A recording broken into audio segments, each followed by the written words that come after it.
Cost curves. देखिए long run cost curves की जब आप बात करते हो, ये हमारी 6th वीडियो बन रही है, 6th लेक्चर, और चैप्टर 4 है long run cost curves. Short run हमने कल किए थे। लॉन्ग रन कॉस्ट कर्व का मतलब है एक ऐसे पीरियड में कॉस्ट कर्व्स आप डिस्कस कर रहे हैं जिसके अंदर तमाम फैक्टर इनपुट जो है वो वेरिएबल। तो कहा जा रहा है कि लॉन्ग टर्म इंडस्ट्रीज है individual firm comprises that undertake all desired resources adjustment, यानी तमाम रिसोर्सेज में एडजस्टमेंट कर सकती है। उसकी वजह क्या है? उसकी वजह ये कि सारे इनपुट फैक्टर जो है वो वेरिएबल होंगे, सारे इनपुट फैक्टर वेरिएबल है, इसलिए ये तमाम फैक्टर्स को क्या कर सकती है? चेंज कर सकती है। They can change the amount of all input, सारी इनपुट चेंज हो सकती है। और फर्म अपनी प्लांट कैपेसिटी चेंज कर सकती है, यानी दूसरे अल्फाज में आप ये कह सकते हैं कि प्लांट कैपेसिटी से मुराद ये है कि फर्म जो है वो अपने प्रोडक्शन प्लांट के साइज को चेंज कर सकती है, यानी साइज इंक्रीज हो सकता है प्रोडक्शन प्लांट का। क्लियर जी? अच्छा, जब सारे वेरिएबल हैं तो इसका मतलब ये होगा कि यहाँ पे कॉस्ट कर्व्स तकरीबन ना होने के बराबर ही है, बस थोड़ी बहुत कॉस्ट कर्व्स रहेगी, क्योंकि शॉर्ट रन में आपको पता है कुछ फैक्टर फिक्स थे और कुछ फैक्टर वेरिएबल थे, इसलिए वेरिएबल कॉस्ट कर्व्स अलग थी और फिक्स कॉस्ट कर्व्स अलग थी। जब फिक्स कॉस्ट कर्व है ही नहीं तो कॉस्ट कर्व तो पीछे रही कौन सी गई? सिर्फ वेरिएबल कॉस्ट कर्व्स रहेगी, बाकी तो सारी एलिमिनेट हो गई। क्या हाल है बच्चों? लिहाजा आप ये कह सकते हैं कि सिर्फ जो है वो वेरिएबल कॉस्ट कर्व। ऐसे हालात में हम सिर्फ एक कॉस्ट कर्व आमतौर पे बनाते हैं और उसको हम कहते हैं क्या? उसको हम कहते हैं long run average cost curve, सिर्फ एक ही। और अगर बहुत ज्यादा हमारा दिल चाहे तो लॉन्ग रन एवरेज कॉस्ट के साथ साथ हम लॉन्ग रन मार्जिनल कॉस्ट भी बनाते हैं, लॉन्ग रन मार्जिनल कॉस्ट भी बनाते हैं। ठीक है जी? अच्छा, अब long run average cost curve जो है इसको कहा जाता है कि ये यू शेप है और ये envelope of all short run cost curves होती है। Envelope of are short run cost curves होती है, यानी शॉर्ट रन कॉस्ट कर्व्स का ये एक लिफाफा है, उसको कवर अप करता है। अब देखिए, इसको यूं सोच सकते हो जैसे कि आप यूं कह लो कि मेरे पास एक वक्त में 3 रूम थे, 3 मशीनें थी। फिर एक वक्त आया रूम 4 हो गए, मशीनें 3 हो गई। फिर एक वक्त आया रूम भी 4 हो गए, मशीनें भी 4 हो गई। अब अगर सोचा जाए तो ये मेरा शॉर्ट रन पीरियड कौन सा है? 1, ये मेरा शॉर्ट रन पीरियड कौन सा है? 2, और ये मेरा शॉर्ट रन पीरियड है 3। लेकिन इन सबको जब मैं कंबाइंड कर दूंगा तो ये मेरा क्या बन जाएगा? Long run. इसी नजरिए के मुताबिक हम कहते हैं कि ये हमारा, इधर हमारी कॉस्ट है और इस तरफ यूनिट्स हैं, यूनिट्स ऑफ आउटपुट।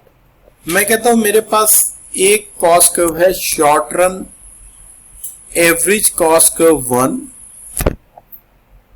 दूसरा है short run average cost curve 2, और ये आप जानते हैं ये वही वाली बात है जो अभी मैं बात करके आया हूं आपके साथ यहां पे शॉर्ट रन की। और ये मेरा short run average cost curve कौन सा है? 3।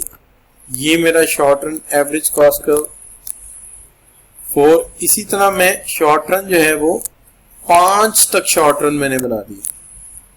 लेकिन जब मैं इनका कंबाइंड एनालिसिस करूंगा तो ये क्या बन जाएगा? ये लॉन्ग रन बन जाएगा। तो मैं इन सब के मिनिमम पॉइंट्स को आपस में मिला देता हूं,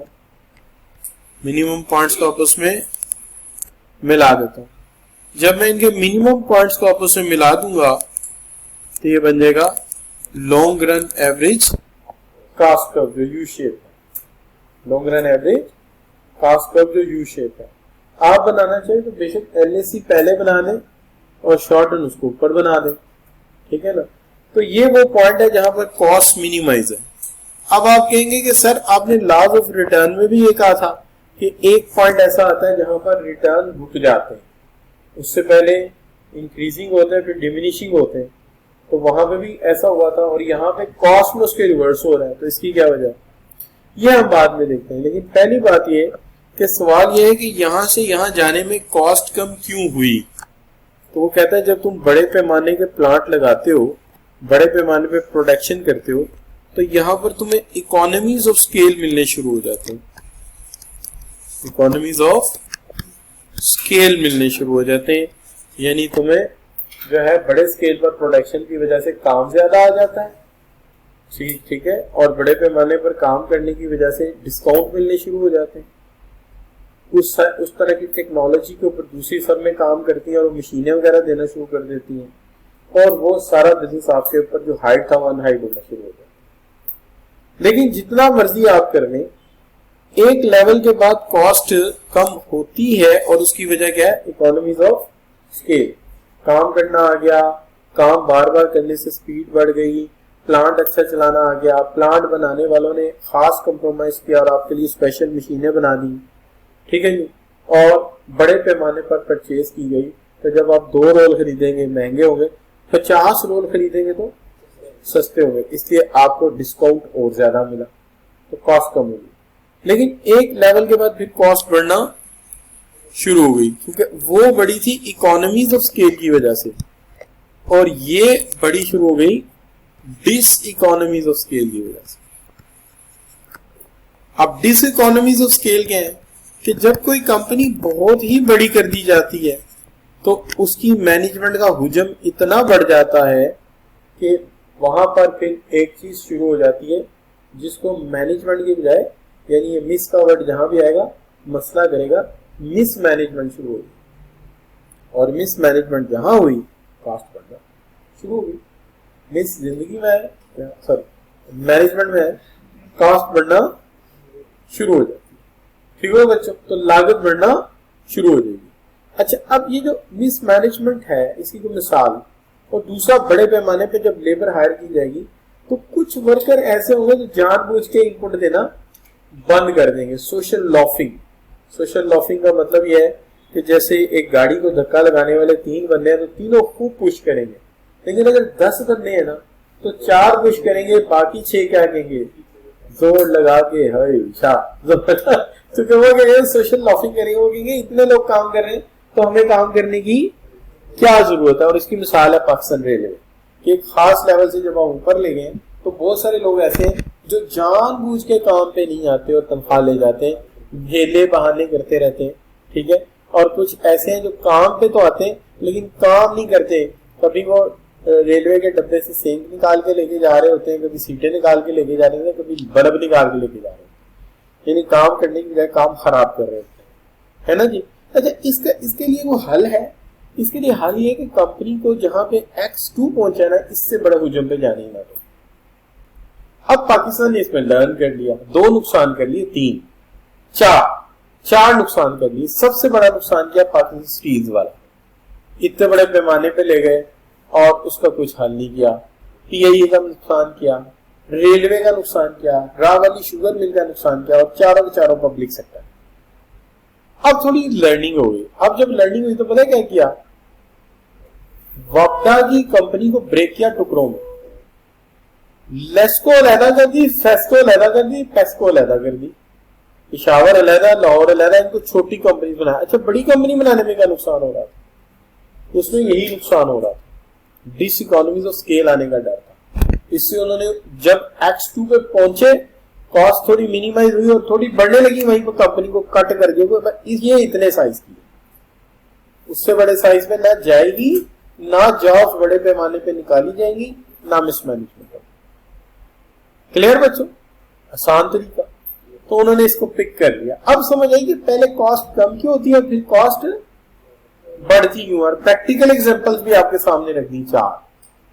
कौन कौन सी, पाकिस्तान स्टील, पाकिस्तान रेलवे, और ये भी मिसालें रख दी कि इससे बाज कंपनियों को बचाया गया था।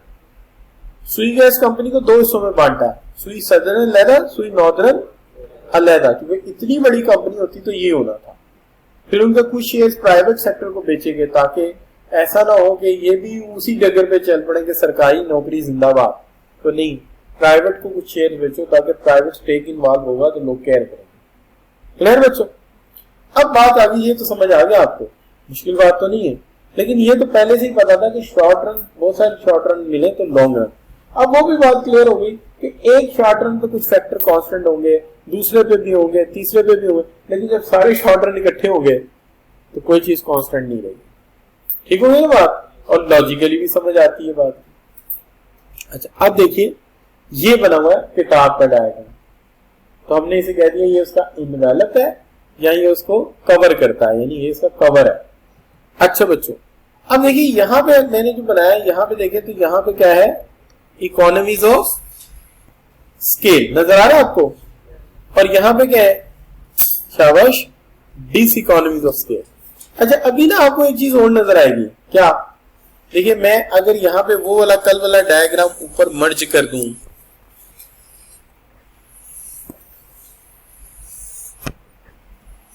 ये देखिए, ये आपको याद है कल वाला डायग्राम?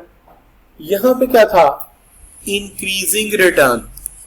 अब बताइए, हर मजदूर पहले से ज्यादा, हर यूनिट पहले से ज्यादा प्रोडक्शन दे, हर यूनिट पहले से ज्यादा प्रोडक्शन दे तो कॉस्ट क्या होगी, कम होगी। सब बात एग्री करते हैं? हर यूनिट पहले से ज्यादा प्रोडक्शन देगा तो कॉस्ट कम हो जाएगी। हर यूनिट पहले जितनी ही आउटपुट देगा तो कॉस्ट एक लेवल पे रुक जाएगी, अपने मिनिमम पॉइंट पे रुक जाएगी। हमारा यहां पे मिनिमम पॉइंट 1 है और यहां पे मिनिमम पॉइंट क्या कर रहा है, प्रोलॉन्ग कर रहा है। प्रोलॉन्ग करने का मतलब क्या है, मॉडर्न प्लांट में मिनिमम पॉइंट 1 नहीं होता, थोड़ा सा लंबा होता है, यानी एक एक्सेस कैपेसिटी होती है कि x1 से x2 तक मिनिमाइज रहता है।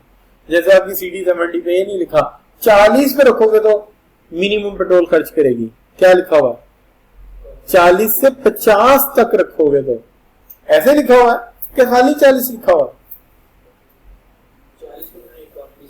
हाँ लिखा हुआ है, और वो इकोनॉमी स्पीड आगे तक जाती है कुछ रेंज तक, सिर्फ एक नुक्ता नहीं है, रेंज है।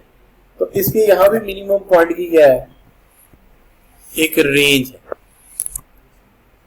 और ये वो रेंज है जहां पर हर अगला यूनिट पहले जितनी ही आउटपुट देता है, इससे यहाँ पे हर यूनिट चूंकि कांस्टेंट रिटर्न दे रहा है तो कॉस्ट भी क्या है, रुकी हुई है।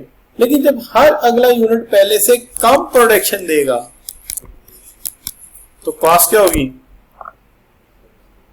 जब हर अगला यूनिट ज्यादा देता था कॉस्ट कम हुई थी, और जब हर अगला यूनिट कम देगा तो कॉस्ट ज्यादा होना शुरू।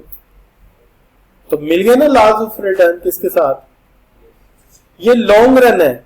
शॉर्ट रन में कौन से पढ़ाए थे, लॉ ऑफ वेरिएबल प्रोपोर्शन, और लॉन्ग रन के लिए कौन से बनाए थे, लॉज ऑफ रिटर्न। तो लॉज ऑफ रिटर्न को जोड़ दिया हमने।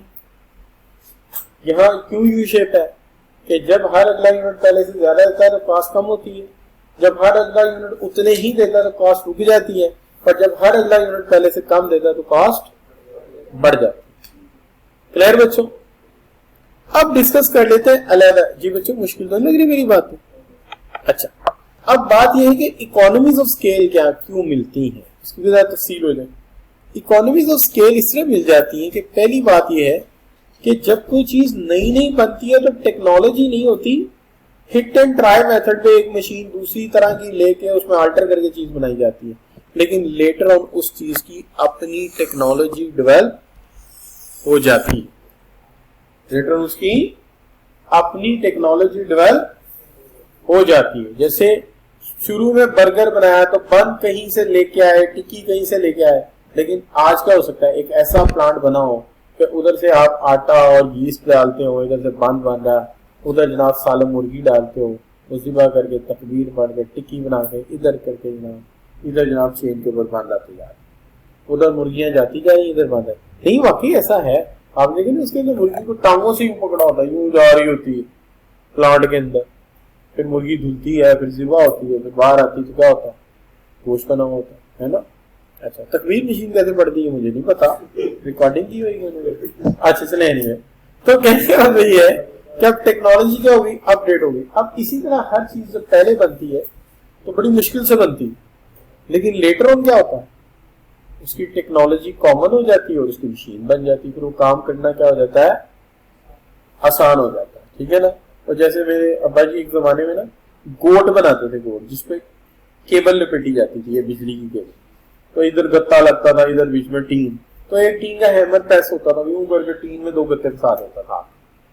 अच्छा, उन्होंने गत्ते तो मतलब कैसे काटते थे, टूटे हुए बैरिंग के ऊपर छुरी बनाते थे, टूटे हुए बैरिंग के ऊपर छुरी बनाते थे और उसको गत्ते में रख के थोड़ी के साथ ठा ठा ठा ठा ठा मारते थे और वो गत्ता निकल आता। और लकड़ी की मुट्ठी के ऊपर जैसे गोश्त नहीं काटते ऐसे ना करते करते। अच्छा, मैं भी चलाया, मैं भी बड़ा मजा करता था वहां। जो बीच में छोटे वाला होता था, छोटी डाई लेके मैं शुरू हो जाता था अब्बू के साथ। उस वक्त मेरे यहाँ सारे वो बनी होती थी, क्या होती है, चंडियां बनी होती, तो मैं अब्बू के साथ बैठ के काम करता था। लेटर ऑन क्या हुआ जी कि उसकी एक मशीन आ गई। एक मशीन होती है खराब वालों के पास, यूं करके ड्रिल करके सुराख करती है, उसके ऊपर एक कटर लग गया ऐसे करके, वो यूं करके हमने रख लिया, जूम करके ऐसे काटना और गत्ता बाहर, और उसने दोनों इकट्ठे कर देने, यानी यूं बना होता ना ऐसे ऐसे घूमना, ऐसे करके घूमना, बीच वाला भी गत्ता बाहर और उधर वाला भी बाहर, अगला रखा एंगल पे, वो फिर चलाई, क्लच छोड़ा तो साथ ही ना। तो जब मशीन रहती ना, वो पहले क्या थोड़े से लगे ठक ठक ठक, ये जब गाड़ियां ही ना लायरिम आए तो लायरिम को पंक्चर लगाना पाकिस्तान में पता ही नहीं था किसी को। तो क्या होता था, लोग हैरान, यार ये टायर इतना महंगा लगा, थोड़े के साथ लगा हुआ, छुरी लेकर ठा ठा ठा क्वार्टर डाल के टायर खुल रहा है, फिर पंक्चर लग के फिर दोबारा थोड़े के साथ बांधा जा। बाद में क्या हुआ, तो वो टायर खोलने की एक मशीन आ गई। अब वो मशीन है, उसका क्लच लीवर यूं फंसाते हैं और यूं रिवार्ड होती है और टायर खुल के बाहर। पहले उसका तरीका नहीं था। तो यही होता है कि जब कोई चीज फिर टेक्नोलॉजी आ जाती है तो वही काम क्या हो जाता है, सस्ता हो जाता है, स्पीड भी हो जाती है। फिर मैनेजरियल इकोनॉमिक्स, जब आप काम करना एक नया शुरू करते हो तो पहले वो काम तुम्हें आता नहीं, बाद में क्या हो जाता है, स्पेशलाइज। तो फिर जब स्पेशलाइज हो जाता है तो अल्टीमेटली आपके सबऑर्डिनेट और रूटीन जॉब बन जाती है, तो काम तेजी से होता है, तो कास्ट क्या हो जाती है, कम। जब काम नहीं आता तो सारे दिन में 2 यूनिट बनाते हैं, जब काम आ जाता है तो सारे दिन में 10 यूनिट बनाते हैं, 10 यूनिट। हमारे पास बहुत टेलर होते थे हमारी शॉप पे, वो एक दिन में 15 से 25 कमीजें सी लेते, 25 रमजान के दिन। जबकि आमतौर पे जब बच्चा काम सीखता है तो सारे दिन में एक शर्ट सीखता है, सारे दिन में मैक्सिमम 1.5 सी ले, तो क्या होता है, काम आ जाता है। अच्छा बच्चों, अब आगे क्या आ गया, कमर्शियल ट्रेडिंग इकोनॉमीज। क्या मतलब, जब पहले मटेरियल लेने जाते थे थोड़ा मटेरियल खरीदते थे, अब मटेरियल क्या खरीदते हो, ये देखो लार्जर क्वांटिटीज। अच्छा, लार्जर क्वांटिटीज में प्राइस वही चार्ज होगी जो स्मॉलर पे होती, नहीं, कॉस्ट उसकी कम हो जाएगी, डिस्काउंट भी मिलेगा। हो सकता है वो कहे जी आप ऑर्डर दें, जाएं, कंटेनर हमारा आगे छोड़ जाए। ऐसा होता है, मैंने 300 बोरी सीमेंट की ली, मुझे कोई किराया नहीं पड़ा, वो बड़े वाला 22 व्हीलर ट्रक मेरे टाउन में आ गया, पहले जी 300 बोरी, मजदूर आगे अंदर रख गए, सिर्फ एक पेप्सी की बोतल पिलाई मैंने, वो भी उन्होंने बड़ा शुक्रिया अदा किया, है जी। और अगर आपने 30 बोरी लेनी हो तो कहते हैं इतने की बोरी, इतने का रक्षा, इतना किराया, इतना पेट्रोल, वो कोई नहीं का नहीं डाले है। पर जब मैंने 300 पैक बनाया तो बोरी भी मेरी मर्जी की आई, भी गर्मा गर्म ताजा ताजा, जैसे आप ताजा समोसे खाते हैं, ताजा सीमेंट। अच्छा बच्चों, आगे क्या आ गया, फाइनेंशियल इकोनॉमीज। जब छोटा बिजनेस होता है तो कर्जा लेने जाता है तो सूद लगता है ज्यादा और बैंक करता है नखरे, और जब हो जाता है बड़ा कारोबार तो आप बैंक मैनेजर को बुलाते हैं अपने ऑफिस और कहते हैं आज होगी प्रेजेंटेशन, हम बनाने जा रहे हैं नई गाड़ी, ये प्रेजेंटेशन होगी, अब बोलो आप में से कर्जा कौन देगा, हर बंदा मैं दूंगा, जी मैं कर्जा दूंगा। अच्छा अब बताओ रेट ऑफ इंटरेस्ट कम कौन देगा और टर्म्स एंड कंडीशन कौन अच्छी रखेगा, तो ये अल्टीमेटली क्या हो जाएगा, काम सस्ता। ठीक है बच्चों, और इससे कॉस्ट हमारी क्या हो जाएगी, कम। अच्छा, एक्सटर्नल इकोनॉमीज आनी, ये तो इंटरनल थी ना, अब एक्सटर्नल आनी शुरू होगी, जो फैक्ट्री से बाहर है। अच्छा, फैक्ट्री से बाहर क्या शुरू हो जाएंगी, फैक्ट्री से बाहर ये होगा कि कोई बंदा कहेगा ये कारोबार बड़ा चलता है, तो ऐसा करते हैं इस गाड़ी के ना टायर बनाने शुरू कर देता हूं, कोई कहेगा इस गाड़ी की लाइटें बनानी शुरू कर देता हूं, कोई कहेगा इसकी सीटें मैं आपको प्रोवाइड करूंगा, तो आपको चीपर रॉ मटेरियल मिलना शुरू हो जाएगा। टूल्स और मशीनरी को ठीक करने वाले आ जाएंगे, आपके मददगार खड़े हो जाएंगे और टेक्निकल नॉलेज क्या हो जाएगा, उसका कॉमन हो जाएगा। अब जरा मुझे आप बताओ, यामाहा बाइक लोगे सस्ती पड़ेगी कि होंडा सिटी से मंडी? क्यों? क्योंकि उसके पुर्जे जगह जगह बनते हैं, उसके मैकेनिक जगह जगह है, एक पुर्जा कई तरह का मिल जाता है, सस्ता भी महंगा भी। हम जब उसको धक्का मारना चाहें तो सस्ता भी ले लेते हैं, और जब हम उसको चाहे वो हाँ तो वैसे कर लेते हैं। वैसे करते कैसे, आप कैसे मैनेज करते हैं? हर बंदे का अपना एक स्टाइल होता है। तो पुर्जों वगैरह को आप कैसे आ गए, डाइया बनाने वाले आ गए। अब उसके बाद अगर आप देखेंगे तो आपको डिस इकोनॉमीज भी पढ़ेंगे। डिस इकोनॉमीज, अच्छा इकोनॉमीज तो समझ आई थी ना, एक्सटर्नल, बाहर चाय वाला भी आ गया, टायर वाला भी आ गया, यानी जो जो चीज आपको चाहिए ना वो बाहर बैठे हुए, चाय की फिक्र न करें, हम दे रहे हैं, बस पैसे मानकर डील कर लें। वर्करों के यूनिफॉर्म नहीं, आप मशीन ना लगाए धोने के लिए, बाहर लॉन्ड्री वाला बैठा हुआ, तो आपको मदद मिलनी शुरू हो जाएगी। अच्छा बच्चों, अब डिस इकोनॉमीज। डिस इकोनॉमीज ये है कि जितने वर्कर चाहिए आप उससे ज्यादा हायर कर लेते हो, तो क्या हो जाती है? Over crowding. एक ट्रैक्टर है, 4 बंदे काफी हैं, एक बीज में खेलने के लिए, एक स्प्रे के लिए, एक पानी के लिए, एक ट्रैक्टर के लिए। आप 8 रख लेते हैं तो 4 काम करेंगे, 4 लड़ेंगे, या बीज के ऊपर वॉक करके उसको दबाते रहेंगे, फायदा कोई नहीं। ओवर क्राउडिंग हमेशा क्या होती है? नुकसान भी होती है। एक बंदा कहेगा मेरा काम करने को दिल चाह रहा है, बटन दबाएगा, मशीन चलाएगा। दूसरा कहेगा मैं वेला बैठा हूं, क्या करूं, वो चेन में उंगली दे देगा, और उसने क्या करना, छेड़ दे। तो ओवर क्राउडिंग हमेशा क्या होती है? नुकसान भी होती है। वो कहेगा इसने ग्रीन बटन दबाया, मैं लाल दबा के देखता हूँ क्या होता है। फारिग बैठा बंदा ही करेगा। और ये तो मैंने आपसे पहले भी बात करी, जिंदगी हो या बिजनेस, जहां ये मिस आएगी ना, मिस मैनेजमेंट, वहां पे खर्चे बढ़ जाएंगे, वहां पे खर्चे बढ़ जाएंगे। इधर मिस आई, सॉरी इधर मिस मैनेजमेंट आई, उधर खर्चे बढ़ गए। क्यों? मैनेजमेंट का हुजूम ज्यादा हो जाएगा। Too many managers, too many directors, too many non executive directors, उनकी तनख्वाहें, उनकी गाड़ियां, उनके बंगलॉस, उनके खर्चे, और नतीजा नुकसान। एलियनाइजेशन, एलियनाइजेशन पहले भी आप पढ़ चुके हैं, मैनेजमेंट में इसका बड़ा जिक्र है, यहां नहीं है। एलियनाइजेशन ये है कि जो ऑनर है, आप याद है, ये आपने पढ़ा हुआ है, owner is separated from the management. Management को कौन चलाती है? गवर्नेंस। और ओनर को क्या कर देते हैं? अलहदा। अब ये कारोबार चलाएंगे और ये एलियन बन गया। क्यों? क्योंकि मैंने अगर पीआईए के शेयर्स खरीदे हैं तो मुझे जहाज उड़ाना आता नहीं, मैनेज करना आता है। एयरपोर्ट मैनेजमेंट आती है? नहीं आती, मुझे तो कुछ भी नहीं आता। तो मैं मालिक होते हुए पीआईए का, मेरे लिए वो एलियन एरिया। मालिक से वो बच्चे सोचने लगे मालिक नहीं, 1000 शेयर है, एक रिबट मेरी लगी हुई है जहाज में। अच्छा बच्चा, ज्यादा मैं इसलिए ज्यादा रोला भी नहीं डालता, इसलिए कि अगर कल को उनको गुस्सा लगे हो गया, अल्लाह फड़ तू अपना पेज पढ़ के निकल, ऐसी कुछ और लाला। अच्छा बच्चों, तो ये क्या, concern with day to day activities.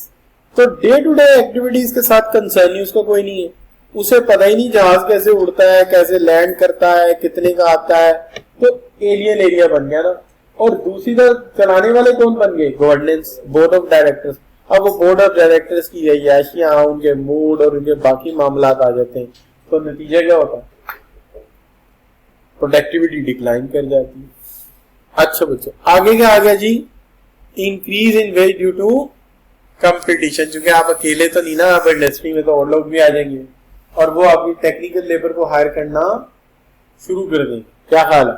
तो नतीजा ये कि आपको लेबर को वेजेस ज्यादा देनी पड़ेंगी। फर्ज करें एक कॉलेज खुल जाता बड़ा सा, और वो कहता है कि यहाँ से बशीर वसीम को, राना काशिफ को हायर कर लेते हैं। वो कहते हैं जी ये कितनी तनख्वाह देते हैं? वो कहते हैं जी ये 50,000 देते हैं, हम तुम्हें 2 लाख देंगे। ये कौन सी गाड़ी दी है? सिटी नहीं, वो गाड़ी है तो हम तुम्हें सीख देंगे। मिसाल दे रहे है ना जी। अच्छा, तो क्या होगा? वो हायर करना शुरू कर देंगे, सीएफई को फिक्र पड़ जाएगी। वो क्या करेंगे? वो खुद ही क्या करेंगे? बुला के कहेंगे बशीर वसीम यार तेरी तनख्वाह कम है, तेरी तनख्वाह बढ़ा देंगे, कहीं कंपेटिटर ना ले जाए। ये बात मुझे समझ नहीं आती। अच्छा, तो कहने का मतलब ये है कि तनख्वाहें बढ़ानी पड़ेंगी, वरना ब्रेन ड्रेन हो जाएगा। और वो भी कॉस्ट आ गया कि क्या? Negative externalities. तुम धुआं छोड़ने लग जाओगे, पोल्यूशन, सॉइल को खराब करोगे, एयर को खराब करोगे, शोर मचाओगे, और इसके लिए तुम्हें कुछ रीप्योरिफिकेशन प्लांट लगाने पड़ेंगे, रीप्रोसेसिंग प्लांट लगाने पड़ेंगे, स्मोक के लिए स्मोक डिटेक्टर लगाने पड़ेंगे, मतलब क्या लगाना पड़ेगा, और उसकी कॉस्ट भी तुम्हें बेयर करनी पड़ेगी। और ज्यादा स्मोक छोड़ोगे तो तुम्हें शहर से दूर निकाल देंगे। तो जब तुम्हें दूर निकालेंगे तो सारा प्लांट उठा के शहर से दूर जाने का खर्चा, और फिर शहर से वर्कर को दूर ले जाने का खर्चा, क्या ख्याल है? जारी बात है, कोई नहीं जी आपकी इंडस्ट्री लाला मूसा से वो आगे जाके लगेगी, तो अब वो क्या वर्कर रोजाना बच्चों को स्कूल छोड़ने आएगा? वो कहेगा मेरे बच्चों का स्कूल अब आप बनाओ। स्कूल फैक्ट्री वालों को देखा होगा, अक्सर बड़ी बड़ी फैक्ट्रीज में स्कूल भी होते हैं, है ना, जूनियर लेवल के कुछ स्कूल बना देते हैं ताकि वर्कर्स के बच्चे पढ़ते रहें। अच्छा बच्चों, ये पीएफ कॉलेज शोरकोट जाए, ये क्यों खुला हुआ है? मैं वहां लेक्चरर था कि जो ऑफिसर्स हैं उनके बच्चे कहाँ पढ़ेंगे, फिर कॉलेज तो होना चाहिए। अच्छा बच्चों, क्लियर होगी बात? नो प्रॉब्लम जी। तो ये हो गया जी हमारा काम डन।